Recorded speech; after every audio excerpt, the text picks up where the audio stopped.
noches a todos. Muchas gracias por esta asistencia a esta Delegación de Cultura y Memoria Histórica. Muchas gracias por su presencia, ¿no? Inauguramos hoy, justo después de la Semana Santa, la Jornada de Memoria Histórica que este año vamos a dedicar a la cultura. Juntamos así los dos campos de atención de esta delegación y lo hacemos por todo lo alto, como ustedes pueden ver. Contamos para esta sesión inaugural con dos de los nombres más importantes de la cultura contemporánea española y para la escritura y representación de nuestro pasado. Precisamente este va a ser el tema sobre el que nos hablen. Antes, permítanme ustedes decir en unas pocas palabras algo de ellos. Presentarlos, desde luego, es un ejercicio perfectamente prescindible, porque todos los conocéis, así que me voy a limitar solamente a recordar algunos datos. Justo Navarro es escritor, poeta, sobre todo novelista y traductor. Aunque se ha establecido en Málaga, es granadino y de hecho se ha convertido a Granada no solo en escenario, sino también incluso en personaje de algunos de sus libros, como lo ha hecho con la posguerra, la dictadura o la transición. Además de sus grandes textos, colabora en distintos medios y puntualmente participa en otras publicaciones. Recientemente, como sabéis, ha sido nombrado director del Centro Andaluz de las Letras. Manuel Borja Villel es historiador del arte y, aunque ha ejercido de comisario y también de escritor de arte, es sobre todo por su labor como director de museos por lo que ha logrado el reconocimiento internacional.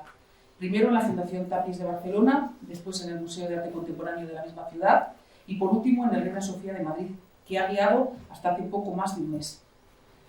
Es, desde luego, en un libro de conversaciones con el artista, activista y en buena medida aliado Marcelino Espósito, repasaba su trayectoria y su papel en cada uno de estos centros y una constante en su labor, que es la conciencia de la necesidad de su renovación a partir de una crítica institucional que haga justicia a la responsabilidad social de los museos.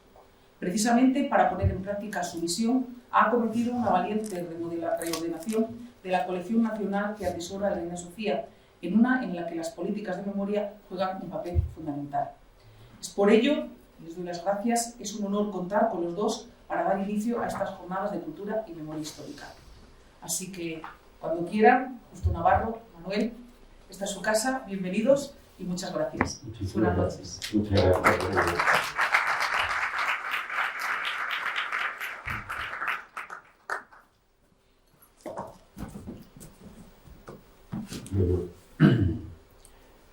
Buenas noches. Doy las gracias a todo el mundo, a la diputada de Cultura, a esta casa que nos invita a estar aquí. Sobre todo, muchísimas gracias a ustedes por acompañar. Para mí es un honor estar sentado aquí junto a Manuel Borja Villel. El otro día leía un artículo en la FON de uno de los historiadores del arte contemporáneo más importantes, que es Yves Alain Bois, y decía Bois en su artículo que Manuel Borja es el mejor director de museo de arte contemporáneo del mundo que ha conocido.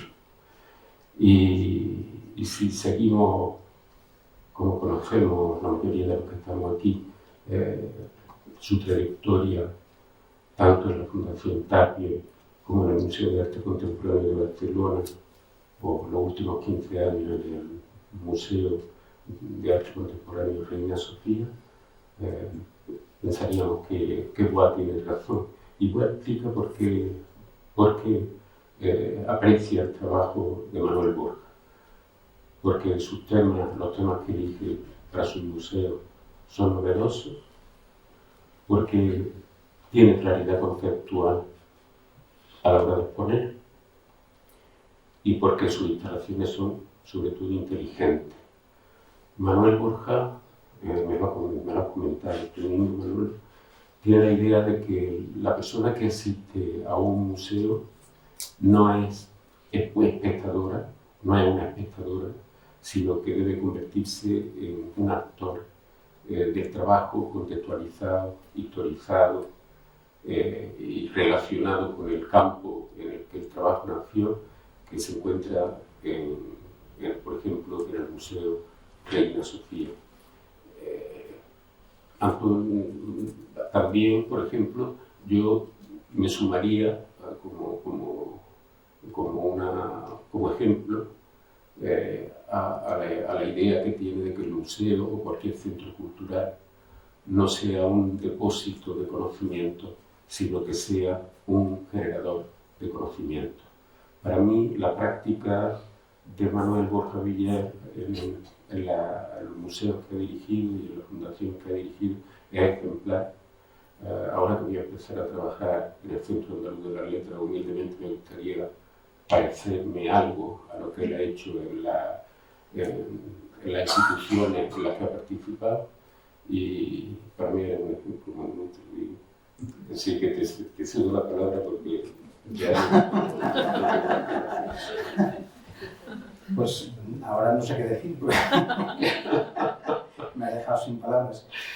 Bueno, pues ya puestos para mí el ejemplo eres tú, porque además me leí el librito ayer y está subrayado y todo, y la verdad es que es lo que tenéis los poetas, que yo no sé si tenemos los comisarios o directores de museo, es siempre el hacernos ver las cosas al revés y darnos cuenta de que, como en este caso, como la carta robada está siempre delante nuestro. Nosotros siempre buscamos archivos, sitios recónditos. Yo creo que al final lo más parecido a lo nuestro es que nos perdemos y algo aparece.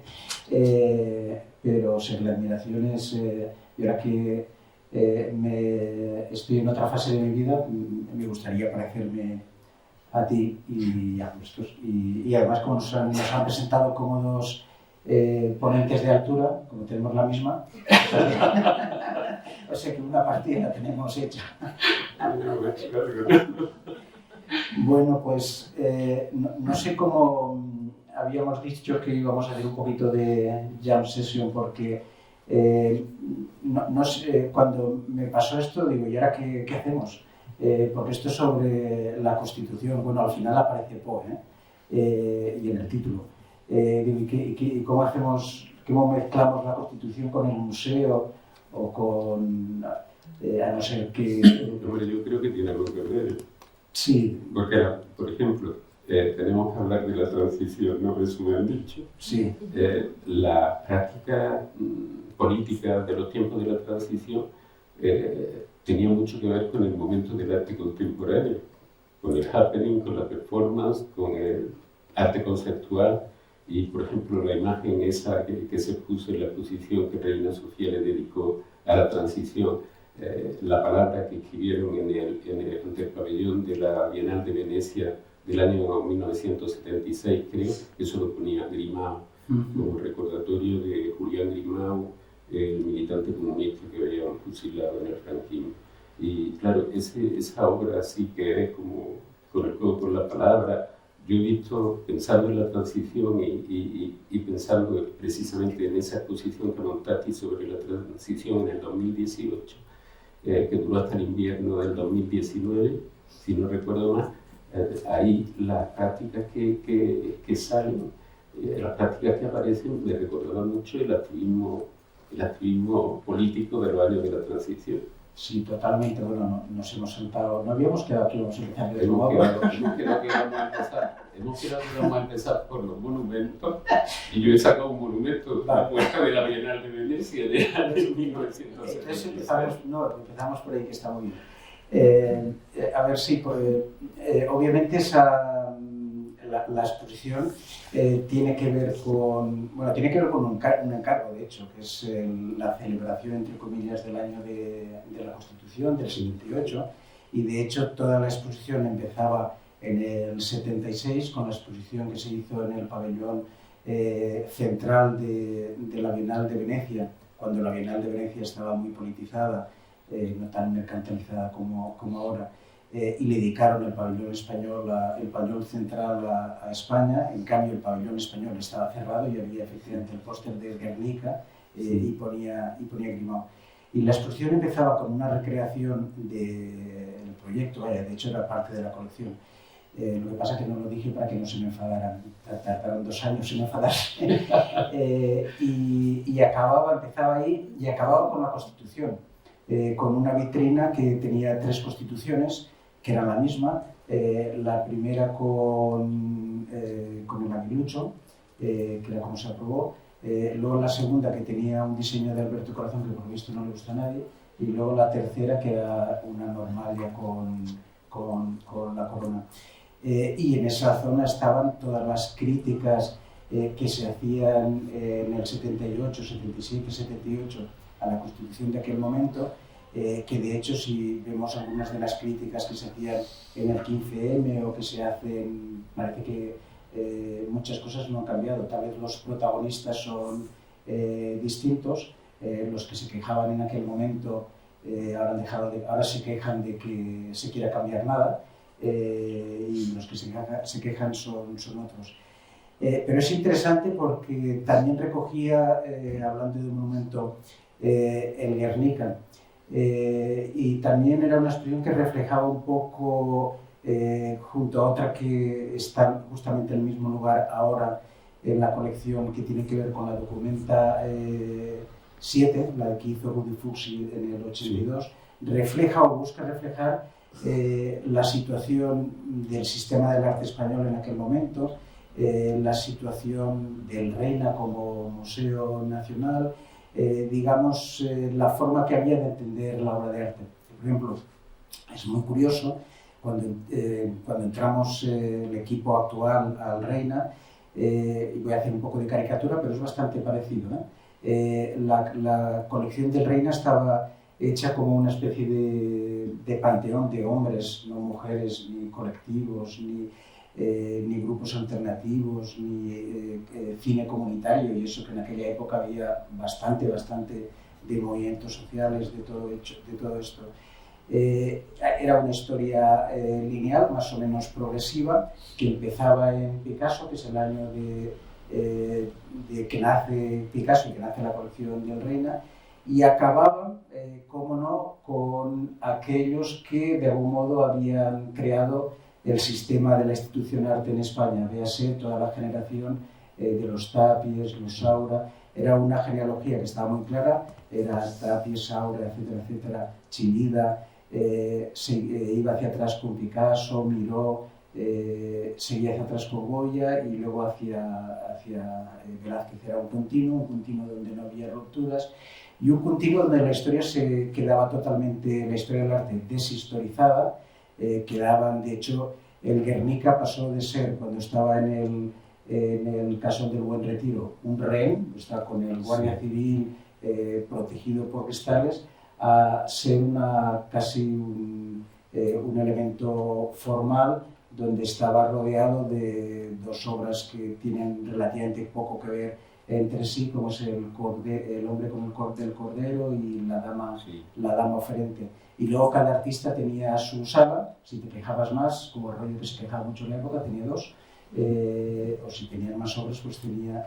y estaba totalmente descontextualizado. La instalación del Guernica es uno de tus montajes que ha celebrado Bois y Alain Bois en el artículo de Artforum.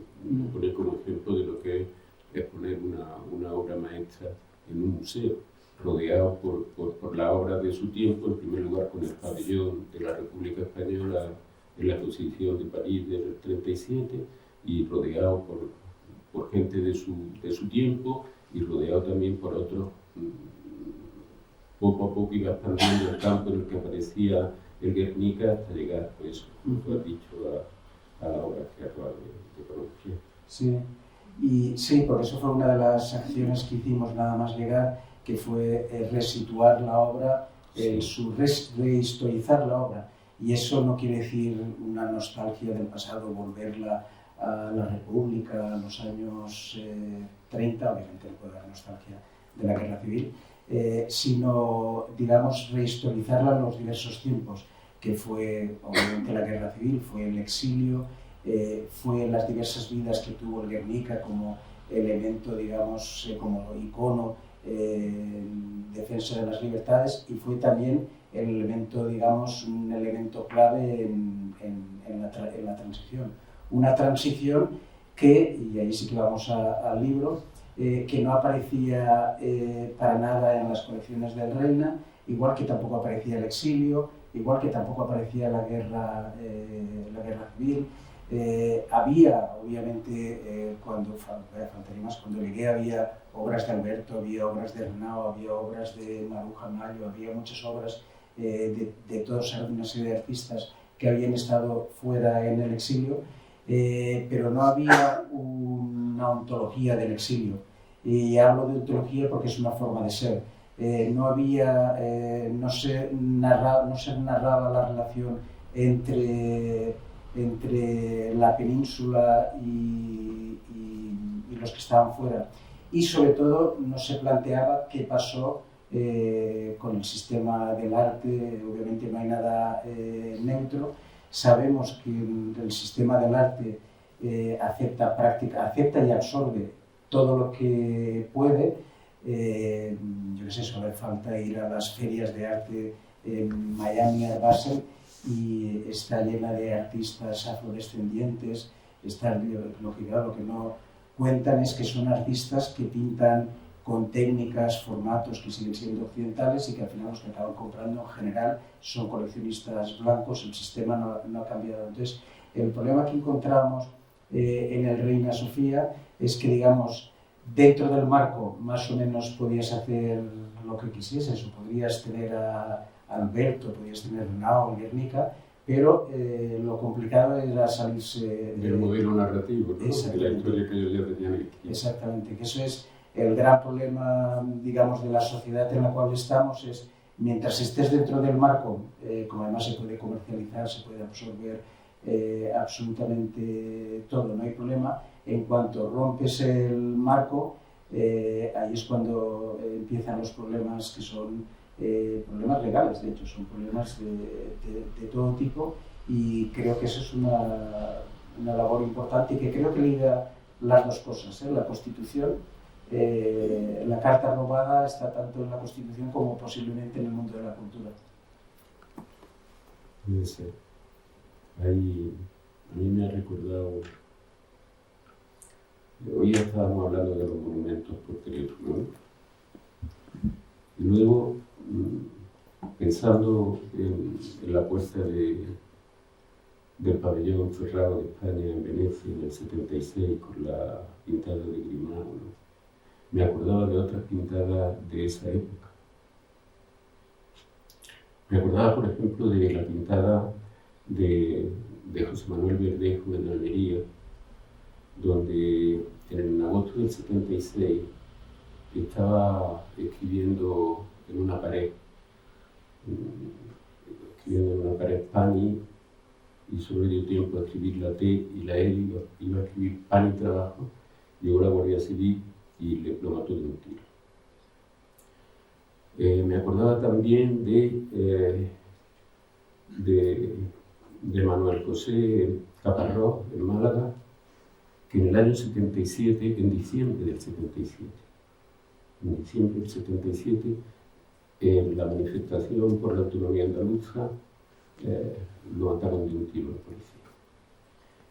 policía. He apuntado el nombre del gobernador civil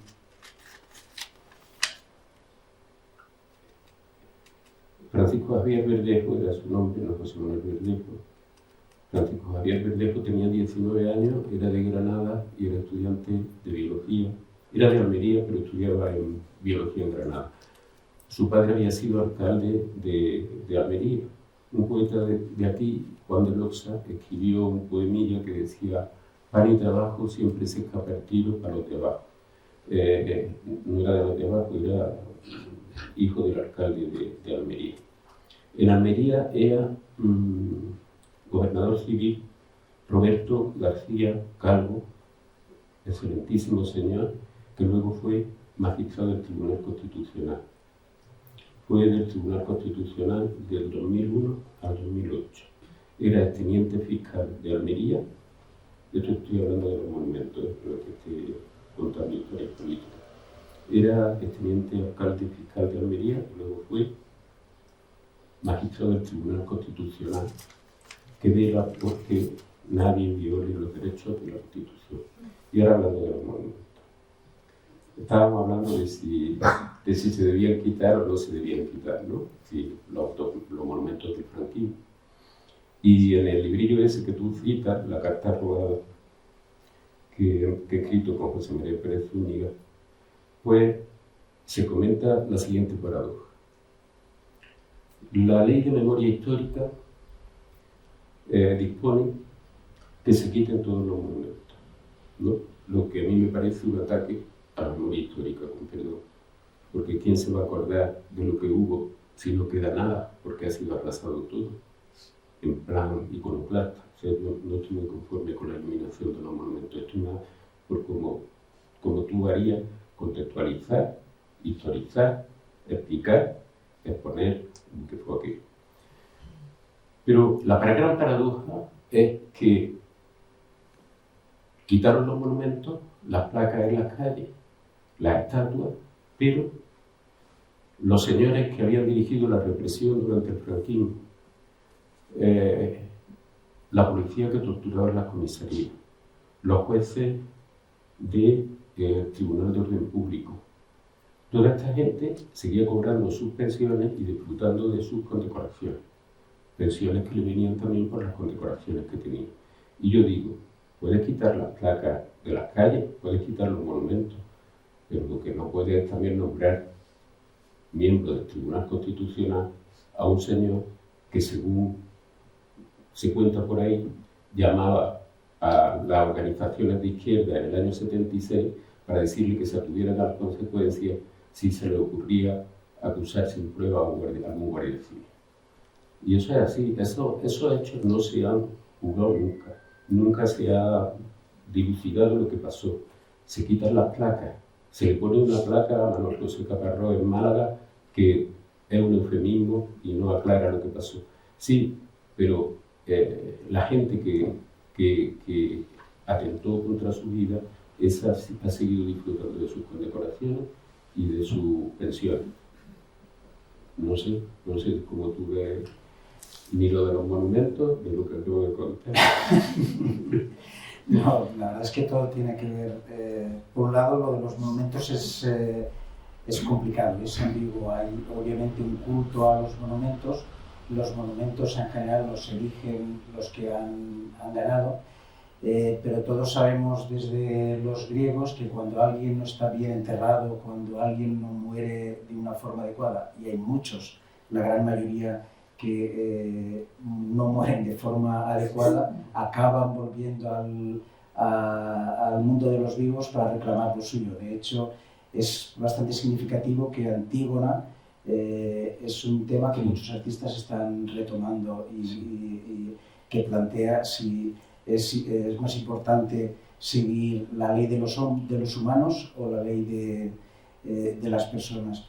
Entonces, por un lado, quitar hace años en Barcelona sacaron la estatua de Antonio López Lamadrid, de la cual Rogelio hizo una pequeña cosa, si no recuerdo mal.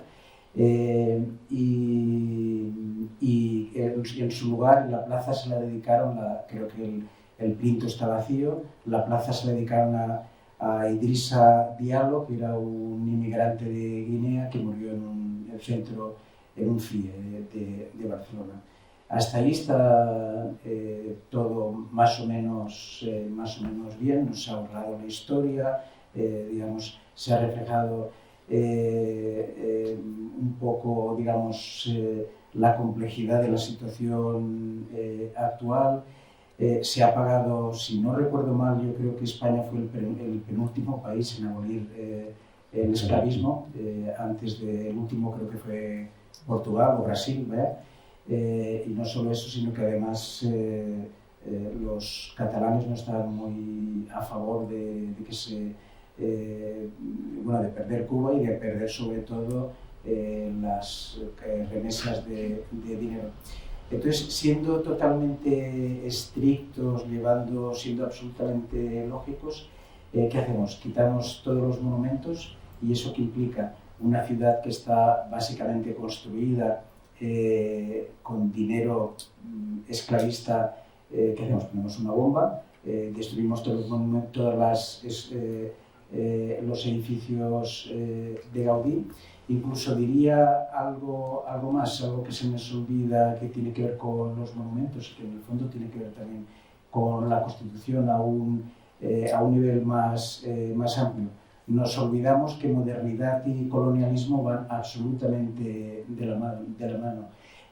La ilustración, el lenguaje universal, la solidaridad, las famosas libertad, igualdad, solidaridad, son vasos comunicantes y en el momento que se consiguen en un sitio, si es que se consiguen, acaban siendo siempre, tienen como contrapunto que alguien en otro lugar del mundo las pierde. No podemos olvidar que Hegel, uno de los grandes filósofos del siglo XIX, sostenía que África estaba fuera de la historia y que los africanos nunca podían llegar al nivel de la historia y que por tanto eran objetos, básicamente, con lo cual la esclavización estaba absolutamente razonada, por decirlo así. Entonces, desde nuestro punto de vista, cuando al mismo tiempo que se hace esta constitución, en el mundo en el sistema del arte ocurre algo parecido. Hay una reforma, en realidad no hay nunca una ruptura. Las personas, el sistema del arte son personas, era básicamente esta generación de grandes artistas, una cosa no tiene que ver con la otra y la obra muy a menudo se les escapa a lo que ellos están haciendo o incluso lo que ellos están haciendo en los años 80 se escapa a lo que están haciendo en los años 50. Artistas que todos eran antifranquistas, pero el antifranquismo suponía que Franco estaba en el centro y que había toda una serie de manifestaciones artísticas que tenían que ver con otro tipo de pedagogía, con antipsiquiatría, con feminismo, con movimientos comunales, con movimientos vecinales que ellos ignoraban absolutamente. Y si vemos la Bienal de Venecia, es una Bienal, por un lado, extraordinaria, nada que criticar, pero es una Bienal que asenta un sistema, no lo cuestiona en absoluto.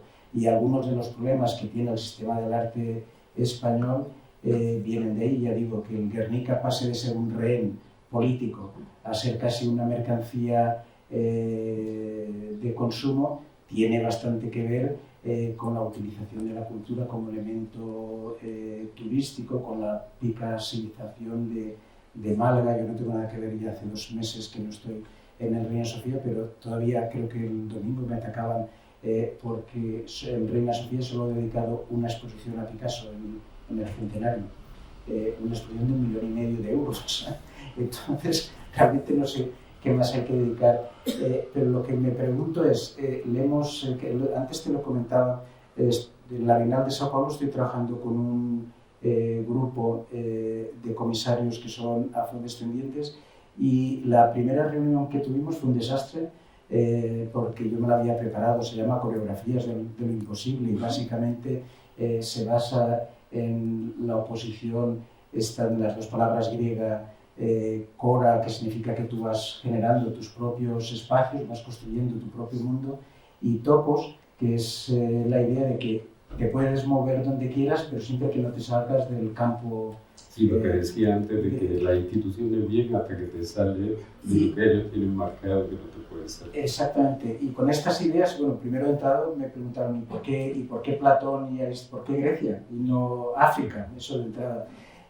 Yo les planteé una serie de artistas o cineastas como Bresson, y no solo no les interesaban, sino que de repente de la mochila me empezaron a sacar pensadores indígenas como Aitor Kranac o David Capenaua, o pensadores afrodescendientes como Sueli Carneiro o como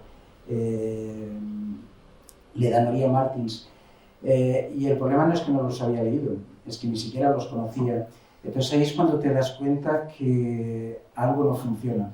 Te das cuenta de que, digamos, todos los cambios que ha habido en el sistema del arte y posiblemente en el sistema del arte de los museos tiene mucho que ver con la historia, tiene mucho que ver obviamente con la memoria, cómo se preserva, De hecho, no ha cambiado demasiado desde el siglo XVIII. Yo más bien diría que hay dos mundos paralelos, que tienen conexiones, porque, como ya digo, el sistema tiene una capacidad, de hecho, haces una bienal de arte indígena y lo siguiente es que el propio presidente de la bienal se ha comprado la mitad de los cuadros. Lo siguiente es que obras que no son cuadros, que son trabajos colectivos, porque la idea del sujeto individual occidental no existe en muchas comunidades, que son rituales, que inmediatamente son transformadas y absorbidas en otra cosa.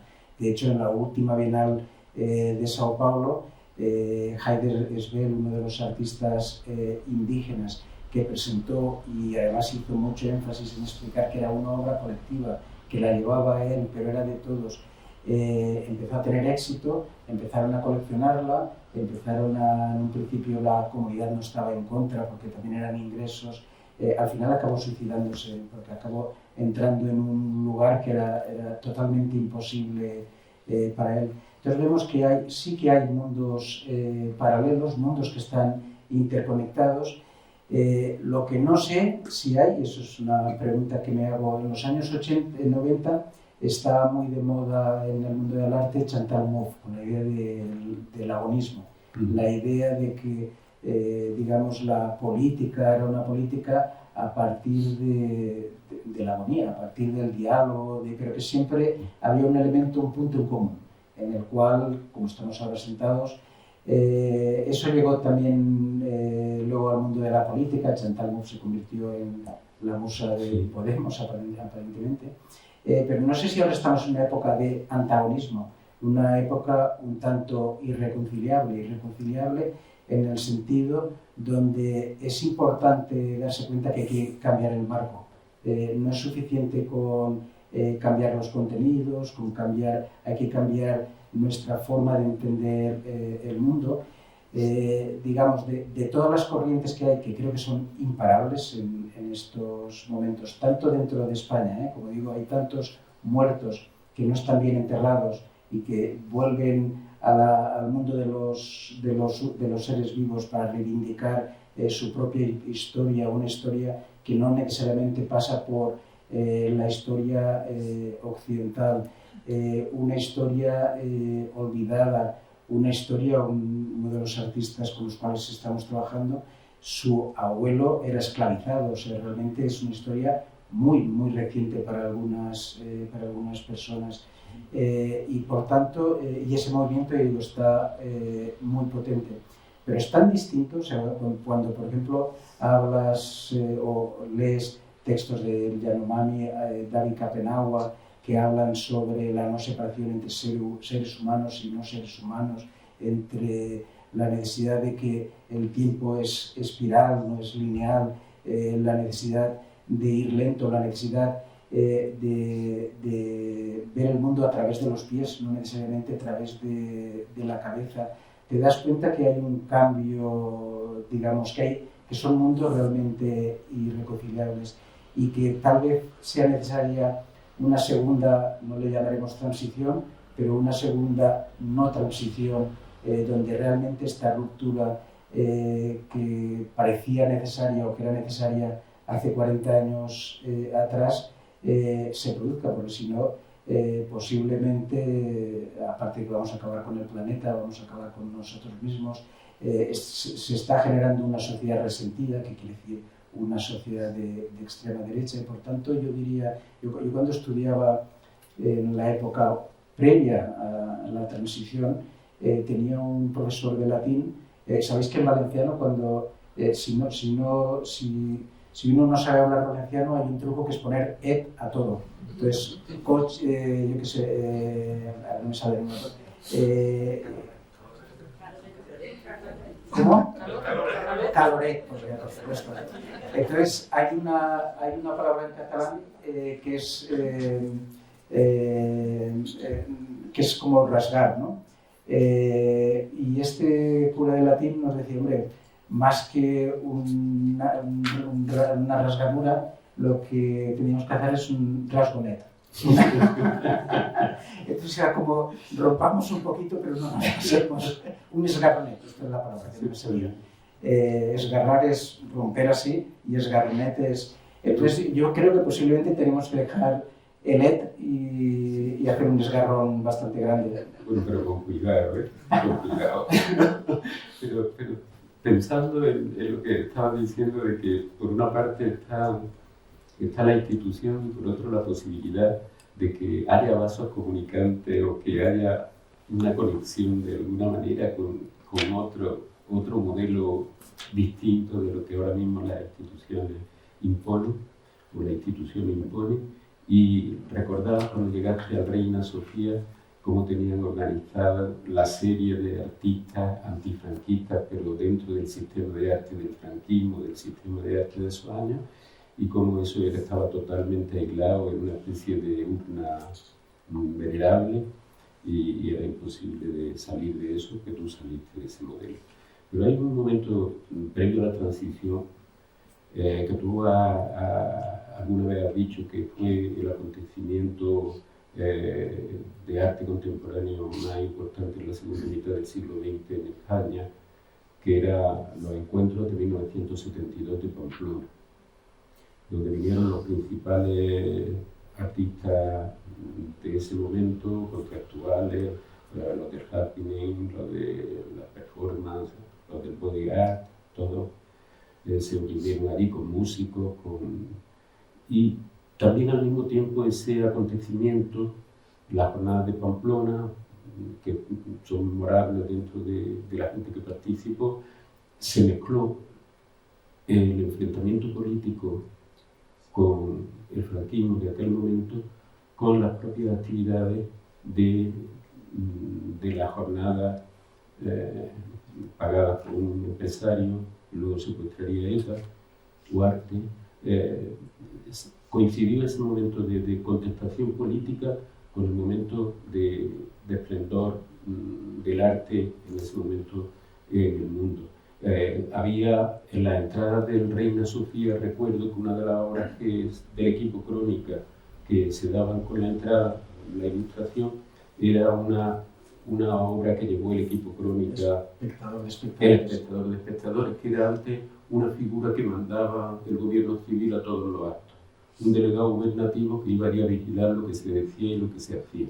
Y el equipo Crónica hizo una obra que se veía la representación de este personaje con una capa negra y una gabardina, como si fuera un poco una caricatura de Humphrey Bogart en una comisaría de una provincia española, y mostraba ese punto de encuentro del equipo Crónica con lo que se estaba diciendo en la calle, con lo que se estaba haciendo en la calle, por entonces una minoría, porque también se ha creado el mito de que la sociedad española mayoritariamente era democrática y clamaba por la democracia, pero por lo que yo recuerdo eso era absolutamente falso. O sea, la gente que se preocupaba de esas cosas cada vez iba siendo más, pero en principio era minoritaria.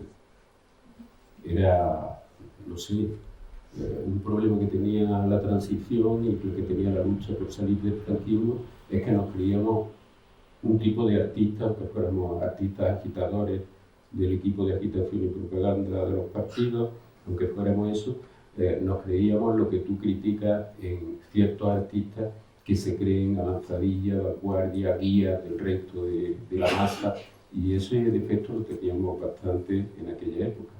Y o sea, era una minoría, pero lo que sí era una figura, yo diría, icónica, un icono, era esa figura del vigilante policial permanentemente encima de todo el mundo, que eso sí, la mayoría no era franquista, pero la mayoría tenía muy interiorizado que siempre había esa especie de delegado gubernativo de la conciencia y de la vida en la calle que lo estaba vigilando permanentemente. No sé si sigues pensando que aquel encuentro de Pamplona del 72, cosa épica de otro tiempo ya que nadie se acuerda, sigue siendo uno de los grandes acontecimientos de la segunda mitad del siglo XX, ahora que han pasado más años desde que lo hizo. Sí, yo creo que sigo creyendo que fue muy importante. Pepe Díaz Cuyas dice que es el final de fiesta de un periodo, porque eso no es el principio y final, que todo se acaba bastante rápido. Para mí tiene una cosa que es bastante interesante, porque hay una polémica modernista sobre el arte político y sobre los museos, que además incide una y otra vez, parece que no nos la saquemos nunca de encima, y no nos las sacamos porque están basadas en parámetros totalmente eurocéntricos, que es la separación entre autonomía y arte utilitario, digamos. Sí. La autonomía, en los dos extremos, es el arte que tiene, digamos, nada que ver, es totalmente autónomo, que al principio son formas que no tienen que ver con la sociedad, y el arte utilitario, aquel arte que está hecho para, digamos, para tener una finalidad. Tanto uno como otro son una broma. La autonomía, porque no existe, además está claro, y de hecho recuerdo que Solewitt, que era el artista que en teoría, en principio, quería dejar de ser artista, que quería, como muchos artistas, que sus obras fuesen hechas casi de modo por máquinas, siempre que me comentaba que hacía pequeños dibujos y luego se las pasaba a alguien para que se las interpretase, con lo cual en un momento, de hecho, nunca aparece, y luego había todo tipo de imperfecciones y luego el arte utilitario, digamos, tampoco existe, porque si sabes realmente lo que vas a hacer, digamos, hay una cosa importante en cualquier obra de arte, en cualquier poesía, en cualquier objeto artístico, en cualquier hecho artístico, es que se te escapa. De momento que, de hecho, por eso me gusta hacer exposiciones, porque planteas un discurso o un relato y luego las obras van por su cuenta. Y eso, además, de nuevo, está bien en el libro. Eso tiene que ver con el enigma, con la poesía, con el descubrir cosas que las tienes delante y nunca las habías visto. Y todo esto viene porque esa falsa polémica en Encuentros de Pamplona yo creo que no existía, porque había lo que en aquella época no se llamaba así, que había un espacio queer, no en el sentido de género, sino en el sentido de un espacio que está siempre definiéndose, que está... un espacio raro, que sí, nadie sabe lo que es exactamente. Exactamente. Y eso yo creo que es importante. Lo que yo no sé si tal vez sí, si me he ido el tarro, en su momento critiqué, si se me ha ido, pues nada, lo vamos a ver, critiqué Encuentros de Pamplona por ser vanguardia, ahora tal vez no lo haría, si es que lo hice. No lo hiciste, vale, en otro de los artículos de campos magnéticos, no es que lo critique abiertamente, pero parece que lo está criticando en el fondo a la figura del artista que se cree avanzadilla y guía cuando no se trata de eso. Sí.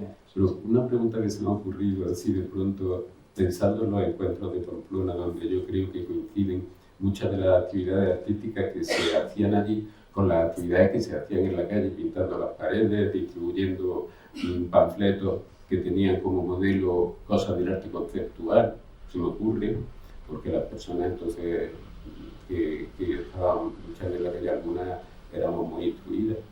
Aquí en España, para ser muy instruido no tienes que estudiar mucho, eso es verdad, pero en fin, eso lo digo en voz baja y no lo repetiré nunca más. Pero en fin, había como una conexión entre agitación callejera y institución artística, aunque fueran unos encuentros ocasionales que se celebraron aquel año. Hoy día existe algo parecido, y que la contestación artística se vuelve contestación poética o artística, y la contestación artística se vuelve arte. Hay muchos artistas que tratan de que eso suceda, por lo menos artistas que yo conozco. Yo diría que sí, y ese es uno de los elementos en conflicto.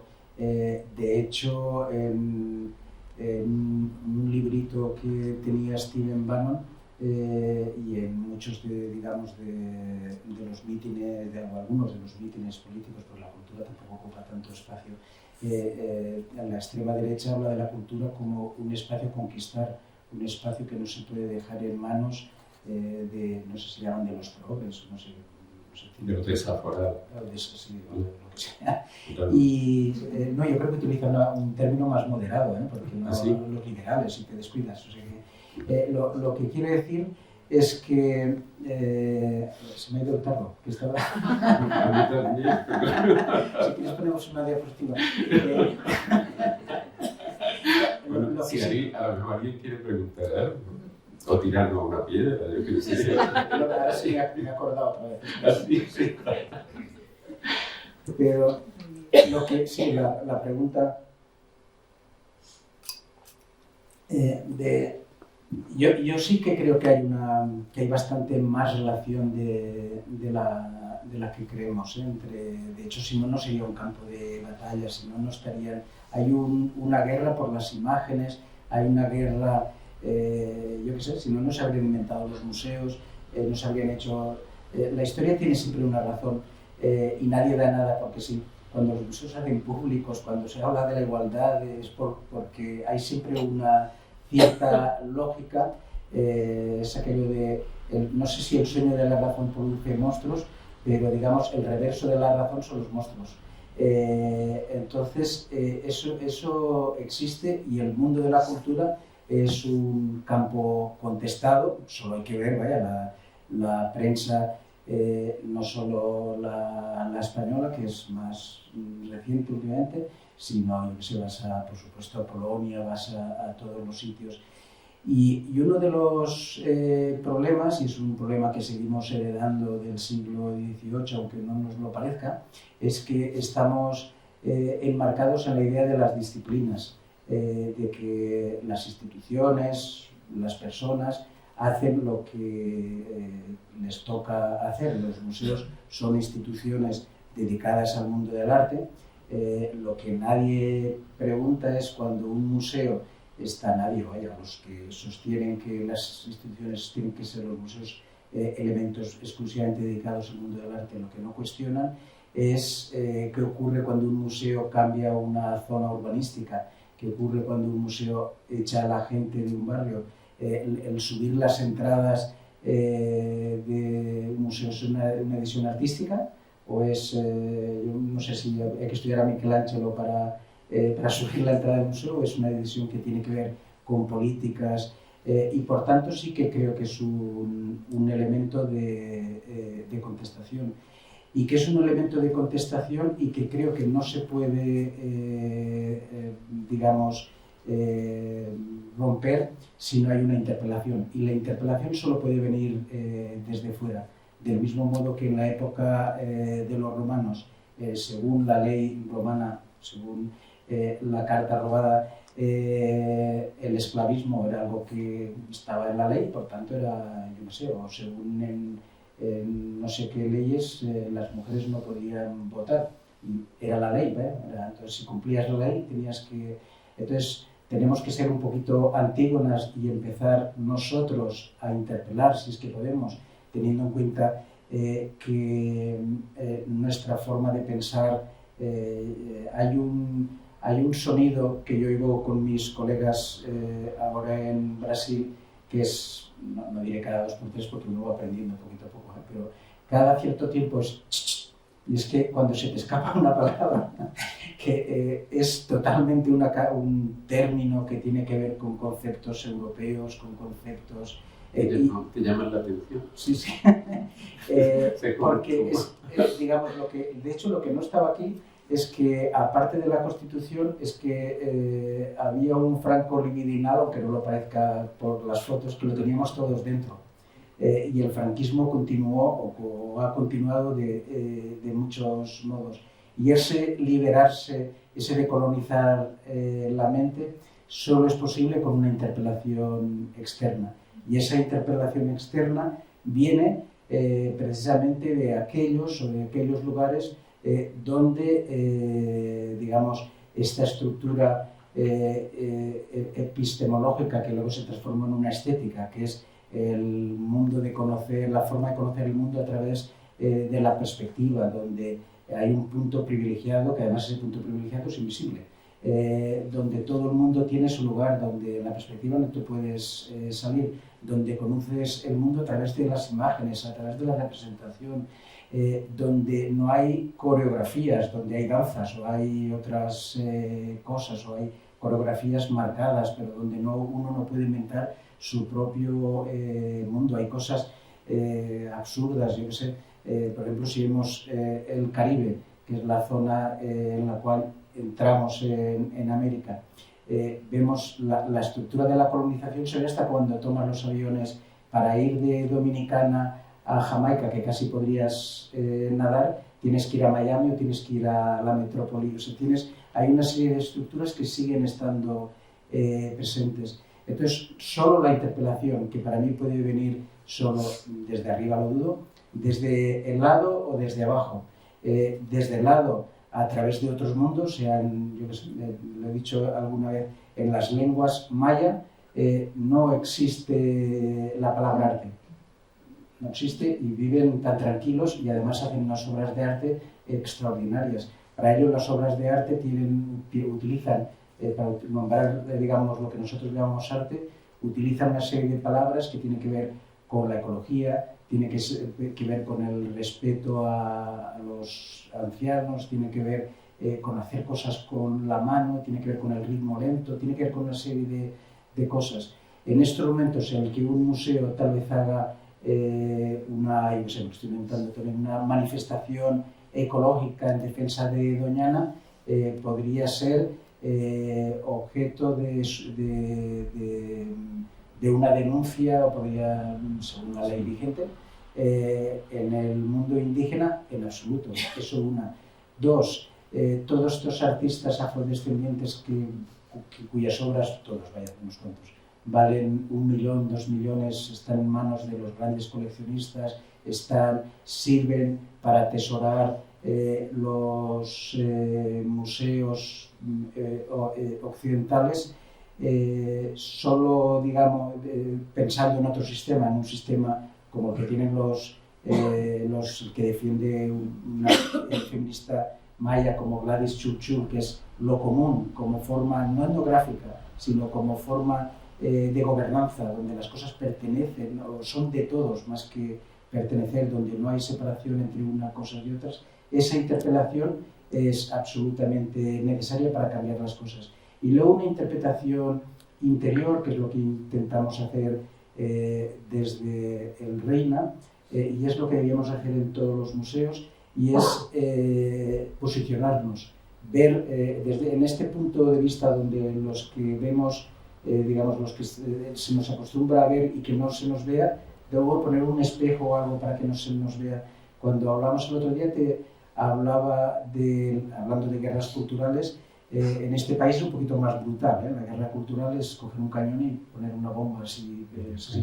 En Alemania y en Inglaterra, gobiernos de derecha, no precisamente de izquierdas, están cambiando los museos, pero están cambiando de una forma un poco peculiar. Si vamos al Humboldt Forum, el museo que tiene todas las culturas africanas, oceánicas en Alemania, yo cuando fui la primera vez, tienen unas cartelas de estas que solo los alemanes son capaces de hacer, de 5.000 palabras cada una, además cada palabra que ocupa una frase, una línea entera. Y cuando las leías, bueno, era desde nazis, genocidas, se decían de todo, ¿eh? Yo digo, si yo pongo como director de museo esto en el Reina, no duró ni 2 minutos. En el British Museum están empezando a devolver una serie de cosas, pero también son tan buena gente que están haciendo para que no se pierdan, y después de tantos años de que las cogieron prestadas, como sabemos, de todos estos sitios, para salvarlas, y las van a devolver, y para que no se estropeen, no sea que, yo qué sé, esta gente que está fuera de la historia son unos desastres. Van a hacer como un pequeño British Museum en algunos de los museos, con sus reglas y sus cosas. Entonces, la pregunta es, en el Humboldt Forum, donde los alemanes se ponen a parir, ¿por qué solo hablan los alemanes?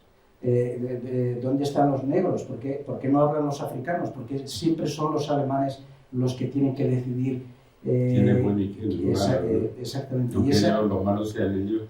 Y esa crítica, que significa un desplazamiento, significa un cambio de leyes, significa el coger esto, y no sé si hay un capítulo dedicado a la cultura o lo que sea, realmente replanteárselo, la idea del Estado-Nación. O sea, que no voy a meter en más berenjenales pues no tengo ni idea, pero...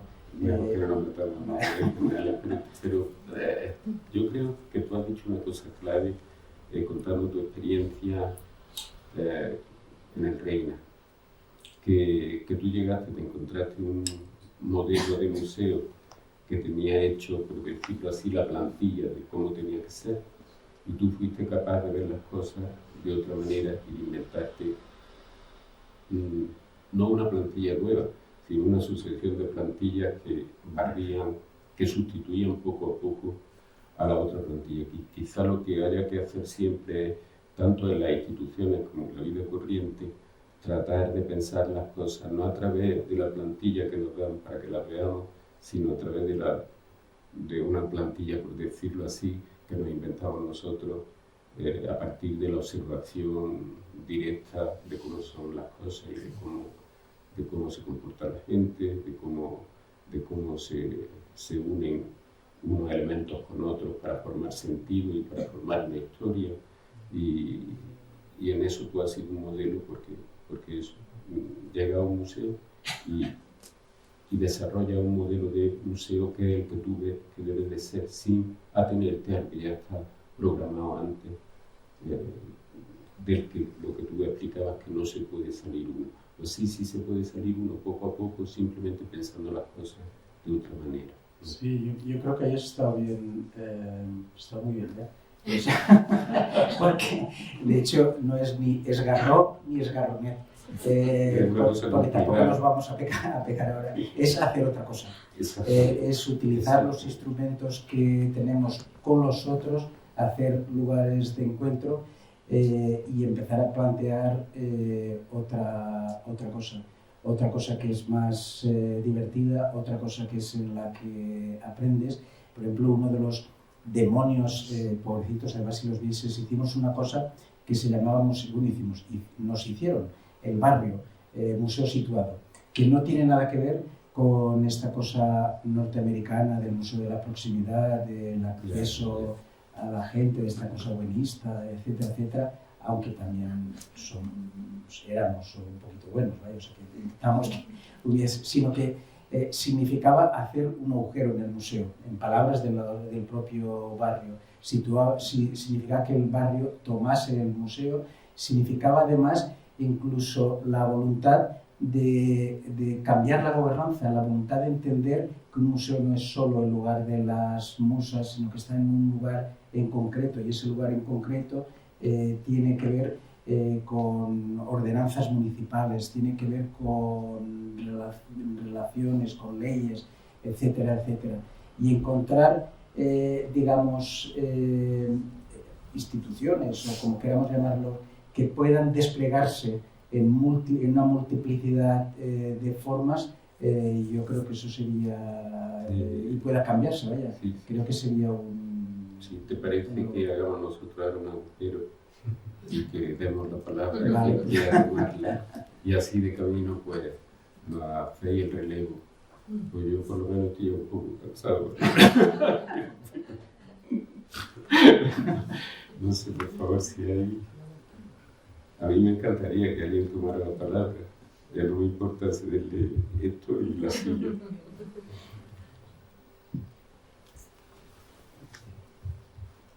Nadie.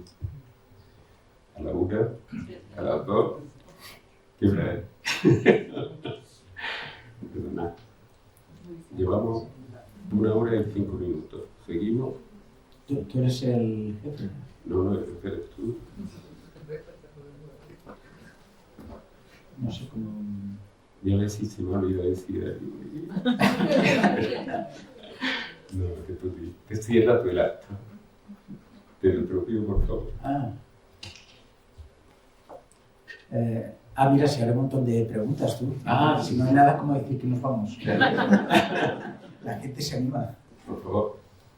Me gustaría saber si en el seno de su actividad en Brasil,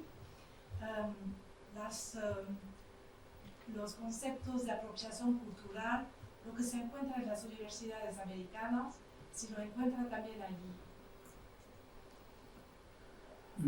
La verdad es que sí, si me oyen esto me matan, pero sí, en Brasil encuentro muchas cosas, vaya, digo, encuentro esta tensión entre la cultura afrodescendiente, que es potentísima, la cultura indígena, que también, además, como español, me da vergüenza de que en 500 años hayamos aprendido tan poco de la relación con la naturaleza. Pero por otro lado, Brasil es un continente. Igual que en los años 50 y 60 había una dependencia, y se puede ver, era una dependencia para matar a Mondrian, pero Mondrian estaba ahí. Es como lo que decíamos de los antifranquistas, pero Franco estaba ahí. Ahora hay una dependencia bastante grande con estados, con la academia americana, que es súper potente, que además, que se una filósofa joven, Denise Ferreira da Silva, afrodescendiente, y ya está en una universidad americana, o sea, tiene una capacidad para absorber, para llevarse, pero al mismo tiempo también para enmarcar, para crear unos conceptos. Entonces veo que sí que hay esta relación, incluso diría dependencia. Veo que hay poco conocimiento de Latinoamérica. De hecho, Latinoamérica es algo que no se reconoce del todo. Y luego veo, y esto es una percepción subjetiva, no sé, que escribo muy poco tiempo, que hay como dos movimientos. Por un lado, la parte más indígena, donde, digamos, quieren salvar a la tierra, incluido a los europeos. De hecho, hay una artista tupinambá, que se llama Celia Tupinambá, que hubo un momento que desde el MASPI y desde otras instituciones se reclamaron una serie de material ornamental hecho con plumas, por toda idea de la restitución, y ella en un momento dijo que más que reclamarlo y para que fuese de un museo europeo a un museo brasileño, prefería que estuviesen en Europa, no en un museo, sino en otro lugar, que volviesen a tener un elemento ritual, porque encontraba que los europeos estaban muy enfermos y que era mejor curarlos, y creo que un poquito de razón o bastante tiene ahí. Y por tanto hay como diversos movimientos. Lo que sí que está claro es que en toda Latinoamérica hay una serie de movimientos que además son todo transversales, desde indígenas, feminismo, comunales, que creo que son muy potentes y que también los hay en Europa. La diferencia es que no hay unas formas institucionales tan potentes como las hay aquí. Las formas las formas de organización se tienen que hacer, y no diré que haya menos resistencia, hay otro tipo de resistencia. Lo que está claro es que digamos, el trabajo es absolutamente global. Gladys Churchill, la feminista maya, siempre habla de caminar juntos, de la necesidad de trabajar todos juntos, porque o nos salvamos todos o no se salva nadie. Y enfermos estamos todos bastantes. Sí. Yo quería preguntar acerca de un tema. Habéis tocado muchas cosas y han quedado una serie de hilos sueltos, pero eso no importa. Culpa del moderador. Pero eso no importa. No importa. Pero hay una cosa.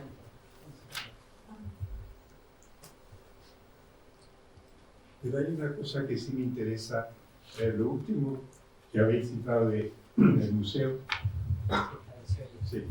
El museo situado, lo que tú has dicho con una palabra que me ha gustado, con un término, un agujero en el museo. La pregunta es, ¿hay que hacer muchos cambios muy deprisa cuando se toma la gestión de un centro tan importante, en este caso como Reina Sofía, para que de alguna manera se quede una forma de ver el museo de forma diferente? ¿Hasta qué punto eso se convierte en algo viable en un mundo tan cambiante donde muchas veces hay nuevo empoderamiento en los museos o en las instituciones culturales. Porque muchas veces el problema que tenemos es que cuando se implanta una huella de interés, se amortiza de mala forma. Entonces, también ahí hay algunas estrategias, ¿no?, para que eso pueda perdurar. Y esa es mi pregunta. ¿Tú has hecho alguna cosa de ese tipo? ¿La idea del agujero en el museo va por ese camino? Bueno, ya sabes que Eva decía que los problemas del mundo venían de Adán. Y la cosa danita yo creo que la tenemos bastante cogida. A ver, ahí también es una opinión más o menos subjetiva. Primero, los museos o las instituciones no son nuestras, tienen unas reglas, tienen una gobernanza, si son públicas son de la administración, tienes que hacer cosas forzando la máquina como sea.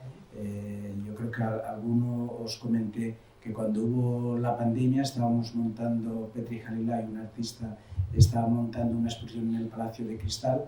Vino la pandemia y nos fuimos todos a casa, incluido el artista y los montadores que se fueron a Berlín. Se acabó la pandemia, los artistas y los montadores volvieron, como se habían cambiado los plazos de la administración, lo estoy explicando mal, pero de algún modo había que volver a hacer o a rehacer el contrato con los montadores, había que hacer algo. Se pidió permiso a Abogacía del Estado, imaginando que, por supuesto, nos darían el permiso. Llegó el día de la inauguración, por la mañana no lo teníamos, no podíamos inaugurar. Llamo a la abogada del Estado, se enfada como una mona y al final nos hace un certificado donde nos perdona la vida, dice, porque teníamos que inaugurar, etcétera, etcétera, nos riñe porque habíamos seguido montando sin pedir permiso. Y nos dice que no habíamos explicado suficientemente por qué habíamos cerrado el Palacio de Cristal. Entonces, eso te da un poco una idea digamos, del lugar que ocupamos nosotros y todos los artistas, vaya, en nuestra institución. De hecho, las ocupas y con unas leyes que luego se pueden cambiar. En el caso del Reina tiene una ley propia, en el caso del Prado tiene una ley propia mejor, otros no la tienen. Se pueden hacer cosas de acuerdo a un sistema más o menos de democracia representativa. En esos casos yo creo que es un trabajo de intensidad, de empezar a cambiar las cosas lo máximo posible, y yo diría que hay dos tipos de trabajo. Uno que tiene que ver con lo que sabemos hacer. Unos es escribir, otros hacer exposiciones, hacer colecciones, porque de algún modo los enunciados están ahí. Yo que sé, este libro en otra época estaría censurado seguramente, pero que estuviera censurado está ahí, o sea, circula, existe, y por tanto esas existencias creo que eso no lo quita nadie, solo que hay que contarla. Esa es una. Y luego, por otro lado, es importante, digamos, ya que estás en un museo, en un lugar ocupado, utilizarlo para generar o ayudar, incluso la palabra generar suena demasiado europeo también, demasiado que estás haciendo con un cartabón, un plano, ayudar o trabajar con otros a que se conformen otro tipo de formas de organización, y en este caso, digamos, alrededor del Reina han surgido una serie de formas de organización, véase Red de Conceptualismos del Sur, véase el Instituto de la Imaginación Radical, que plantean elementos. La Red de Conceptualismos del Sur es una estructura de lo común, que plantean otras formas de organización y que con el tiempo más o menos se han hecho fuertes. Entonces, para responder a tu palabra, tal vez hace 30 años atrás me sentiría, bueno, todavía me siento, pero con una pastilla se arregla, me sentiría frustrado de que haces una cosa, luego cambia, en fin, esto es normal. Pero yo ahora hablaría de zonas de intensidad temporal. Hay que coger momentos, hay que trabajar en momentos determinados, porque luego la capacidad que tiene el sistema, lo que decía, la anterior Bienal de Sao Paulo era la Bienal, se llamaba así, la Bienal de los indígenas. Yo no la vi, o sea que no puedo hablar si estaba bien o mal hecha, pero digamos, las afirmaciones, lo que se digamos, parecía que había buena voluntad, se mostró obra que no se había mostrado nunca, o sea, digamos que hubo un trabajo de buena conciencia como mínimo. Acabó con el suicidio de uno de los artistas, que es una medida durante la Bienal, una medida realmente extrema. Con lo cual, ves que la capacidad que tiene el sistema de absorber, cuanto más débil es la institución, posiblemente mucho más, es muy grande. Cuando no, ya digamos, como ocurre en tantos otros momentos de la política, cuando ya digamos no pueden con grupos, te lanzan ya a la extrema derecha para que digamos vayan de avanzadilla y mantengan a la gente firme. Por eso yo creo que hablar de zonas de intensidad temporal es bastante importante, y eso quiere decir una cierta movilidad. Antes no lo hemos dicho, pero ahí lo hemos implicado al hablar de Cora, de Topos, la idea de lo performativo, no en el sentido tonto de que la gente tiene que moverse. Lo performativo puede ser, una piedra puede ser performativa, la idea de lo performativo, de que las cosas se van moviendo, de que puedes hacer cosas en otros sitios, puedes estar conectado, creo que es importante. Decía que hay dos mundos paralelos, uno que es muy potente, pero otro que no es tan débil ya, y creo que estas conexiones son importantes, y creo que nos jugamos mucho, creo que nos jugamos la historia, creo que nos jugamos cómo nos gobernamos, creo que nos jugamos cómo vivimos, y creo que nos jugamos el planeta, creo que es importante, y por tanto para mí sería zonas de intensidad temporal, creo que es el término adecuado.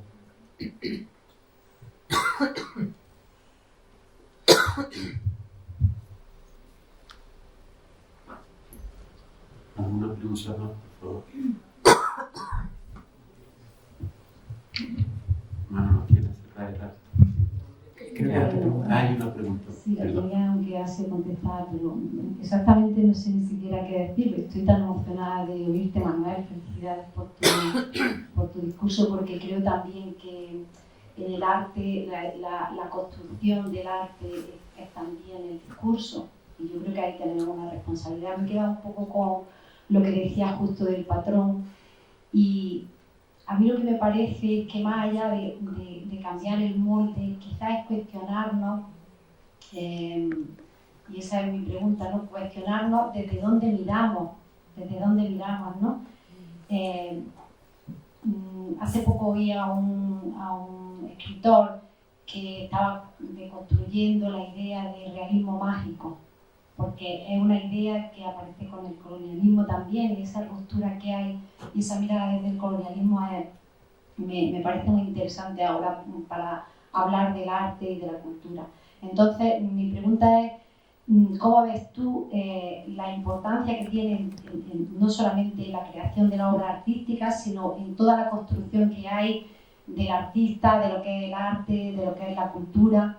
Pues, por ejemplo, la cuestión de los discursos, cómo construimos el discurso sabiendo que partimos de la colonización para poder hacerlo de una manera u otra, que tenemos que reconocer eso. Muchas gracias. Gracias a ti. Yo mencionaría una frase que salió en un artículo del País, me parece, que hablaban del director de Fox News, que hablaba, que decía más o menos que al espectador no hay que hacerle conocer, sino que hacerle sentir. Eso quiere decir que los afectos, el sentimiento, la piel, aquello que, digamos, los artistas, los poetas saben trabajar, son muy importantes. De hecho, es muy difícil que un algoritmo sea capaz de, digamos, de retrabajar, de hacer, bueno, yo creo que es posible, un elemento poético profundo, y por tanto por eso creo que es una batalla es un campo de batalla, por eso creo que es tan conflictivo. Y si vemos las noticias, la directora del Museo de Ljubljana, sin ninguna razón, la cambiaron. En Polonia, bueno, básicamente en Polonia se ha encargado todo el mundo. Es algo que está sucediendo en diversos sitios. Cada vez vemos que hay más actos de censura o denuncias, vaya, que luego no llevan a nada porque son arbitrarios, sobre todo con humoristas, pero sí que llevan a que la gente se acabe autocensurando, que a la gente cuando la denuncian 3 veces ya no puede pagar a los abogados, y por tanto sí que hay, digamos, como una especie, bueno, iba a decir de guerra larvada, pero no hay una guerra larvada, sino que hay realmente una batalla por las imágenes. Y creo que en esa batalla por las imágenes nos jugamos muchísimas cosas, nos jugamos nuestra libertad, nos jugamos... esa batalla por las imágenes es... parece que te esté vendiendo el libro. En esa batalla por las imágenes nos jugamos la carta robada, el saber dónde está la carta robada. Yo creo que ese tipo de conocimiento, que es un conocimiento no normativo, yo creo que no tiene precio, vaya, no tiene valor, y que por tanto es esencial para todos. Y ahora lo podéis comprar si queréis. Es módico, además, voy a decir algo por ti. Con un módico precio lo dedicas y todo. Yo me traigo también el mío, podemos vender los dos.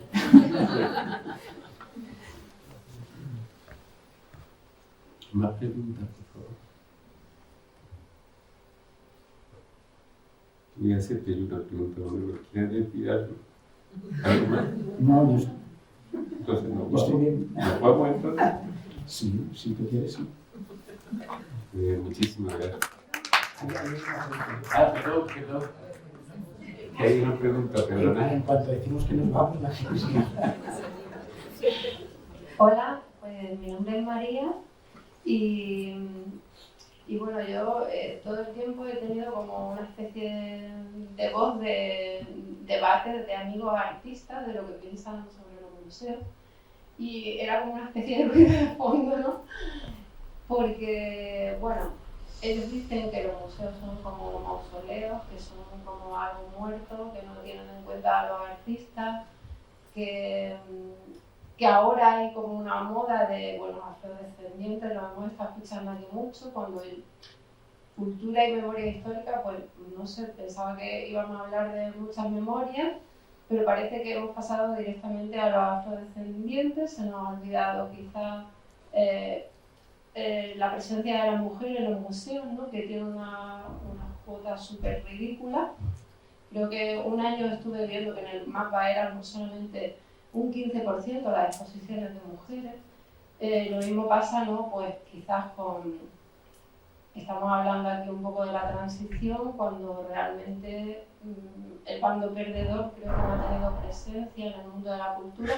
Hemos pasado directamente a, que está bien, ¿no? A cuestionarnos la esclavitud, los afrodescendientes, pero creo que hay una parte de la sociedad que todavía no ha tenido la presencia que merecía, ¿no? Quizás la mujer, quizás el bando perdedor de la guerra civil aquí, quizás los propios artistas que siguen sin tener una presencia real en los museos. Hemos hablado de una palabra importante, gobernanza, cuando yo personalmente considero que al menos un espacio de cada museo debería ser gobernado por los propios artistas y no que los artistas fueran arrastrados por corrientes de moda en un momento dado, ¿no? Ahora estamos de moda, pues esto, los afrodescendientes y tal. ¿Qué pasa con una mujer a lo mejor blanca como yo? ¿Qué presencia podemos tener en los museos, en el arte? Yo quería hacer esta reflexión y preguntarle a usted, que ha dirigido un museo tan importante durante muchos años, ¿qué futuro le ve a los museos? Si realmente los ve algo vivo. Ahora estamos viendo como muchos museos desesperados intentan aumentar su número de visitantes, pues acudiendo a hacer conciertos también. Bueno, hay gente que esto está a favor, gente que está en contra. yo no me meto ahí, pero me gustaría saber qué futuro le veo a usted a un museo de arte contemporáneo. Si como yo está de acuerdo que deberían tener espacios gestionados por los artistas, ¿no? Que siempre parece como que son los excluidos del mundo de la gestión, o cómo lo es. Gracias. Esto es, hablando de afrodescendientes, creo que no tengo ninguno en el museo, por desgracia, por eso tal vez he hablado tanto. En cambio, una de las primeras cosas que hice fue incluir todo todo lo que he podido, todo lo que hemos podido recuperar, y por tanto creo que es fundamental. Una cosa no solo no quita, como digo, o nos salvamos todos o no se salva nadie.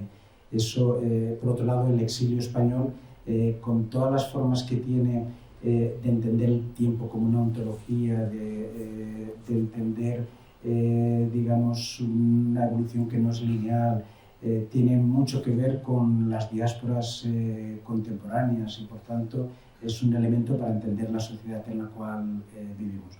Entonces, dicho esto a nivel, y por supuesto, digamos, todo el elemento feminista es súper fundamental, todas estas grandes pensadoras afrodescendientes son casi todas mujeres, y por tanto es esencial. Lo que sí que diría es que la moda va más allá.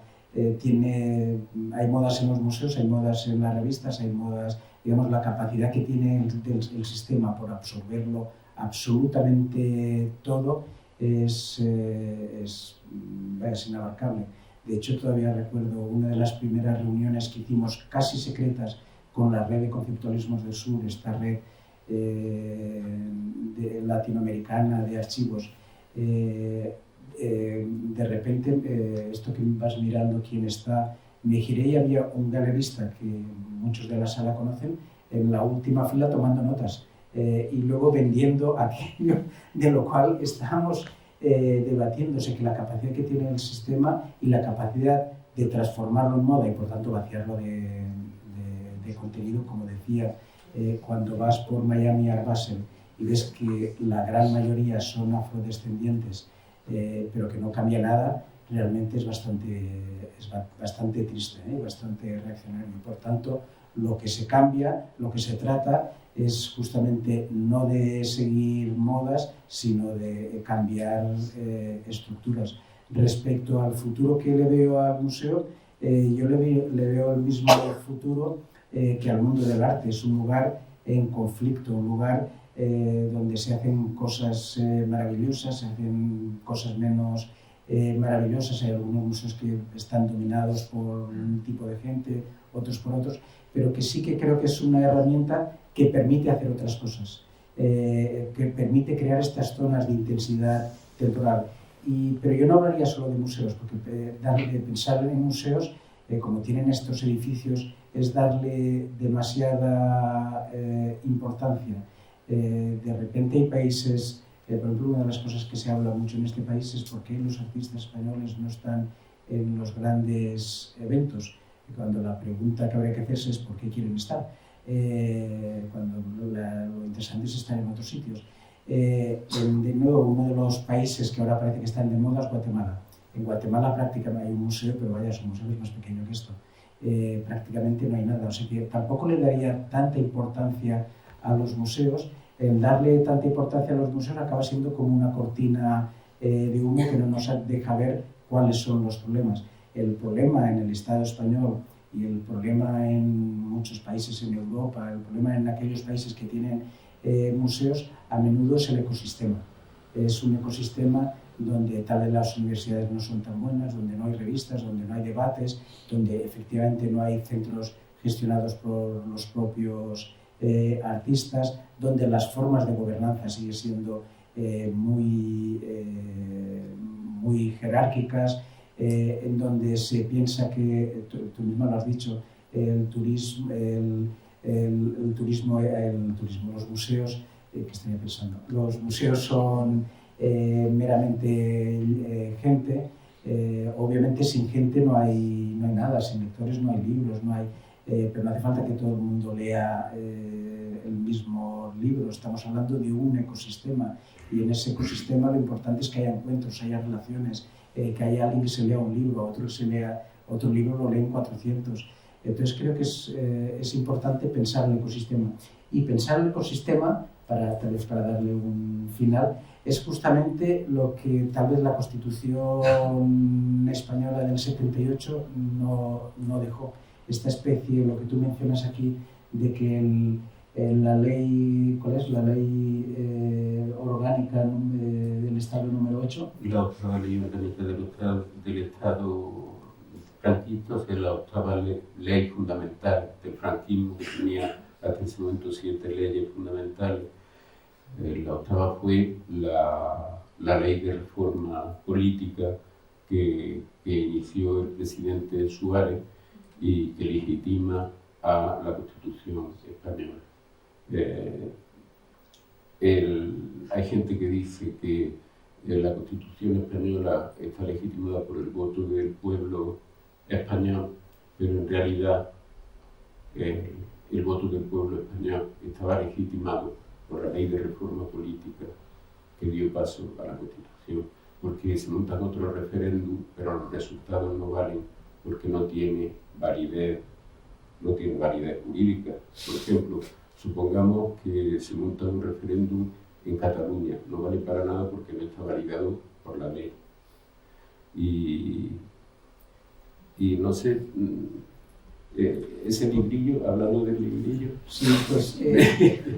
Bueno, no voy a hablar del librillo, el otro día hablamos. Es que me he prometido a mí mismo que desde que estoy en el Centro Andaluz de las Letras no voy a hacer propaganda de mis libros. Así que no voy a hablar. Pues yo, para acabar y siguiendo eso, digamos, salvando la distancia, sí, obviamente, pero esa reforma legal en el sistema del arte general, digamos de origen eurocéntrico, como quieras llamarlo, europeo, lo que sea, desde el siglo XVIII ha habido esgarronets, ha habido pequeñas rupturas, pero siguen sin cuestionarse. Y yo creo que eso es lo que habría que hacer. Que es lo que hacen los artistas cada 2x3 y muchos comisarios y mucha gente, pero no como, digamos, como una política institucional.